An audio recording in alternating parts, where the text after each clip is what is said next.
Salut! Donc là j'ai de la gratitude pour ce cours d'eau, la Roanne, qui m'accueille, pour le calme de la solitude de cet après-midi et pour aussi la sieste et le sommeil dont j'ai pu profiter.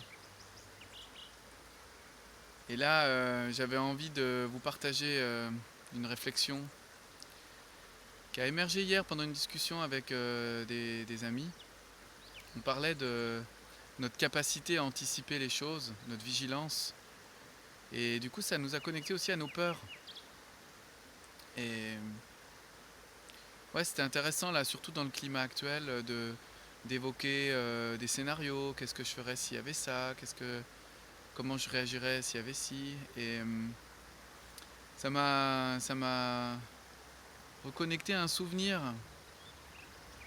que j'ai eu à force de pratiquer les routines de connexion, et surtout des enseignements que j'ai eus de la part des aînés, Jean-Claude, Ingrid et d'autres. Bien souvent, quand on est dans la vigilance, qu'on est exagérément, par exemple, en train de prendre soin de ne pas se tordre une cheville en marchant le long d'un cours d'eau, comme là, où il y a plein de galets, on regarde ses pieds, on est focalisé sur la vue.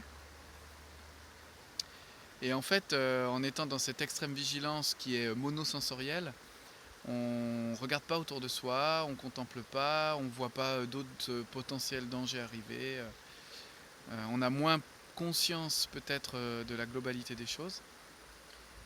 Et ouais, ça me rappelle un souvenir d'un enseignement qui consiste, plutôt que d'être dans la vigilance extrême, ou pire, dans l'adrénaline par exemple pour échapper à un danger, prendre appui sur ces réflexes ancestraux qui consistent à s'asseoir et à scanner tous ses sens. Partir de la vue, puis ressentir comment on est équilibré dans notre corps. Est-ce qu'on est en tension? Est-ce qu'on gigote? Puis éventuellement écouter tous les sons autour de nous, les sons les plus lointains aux sons les plus proches, à gauche, à droite, devant nous, derrière nous. Ressentir aussi tout ce qui se passe au contact de notre peau, le toucher. Sentir les odeurs autour de soi, même si c'est un sens qui n'est pas très développé chez les humains. Essayer de le faire en faisant des petites inspirations, un peu comme les chiens quand ils reniflent le sol. Et là, il y a des petits parfums, des choses qui s'ancrent sur nos cellules olfactives. Ressentir aussi, écouter ce qui se passe dans notre ventre, là, dans le bas-ventre, là, le siège des émotions. Qu'est-ce qui se passe? Est-ce que je me sens bien? Est-ce que je ressens quelque chose de difficile? On peut aussi scanner un peu le goût, sa bouche, ce qui se passe dans sa bouche. Est-ce qu'on a la bouche sèche? Quel est le goût là qui est prononcé?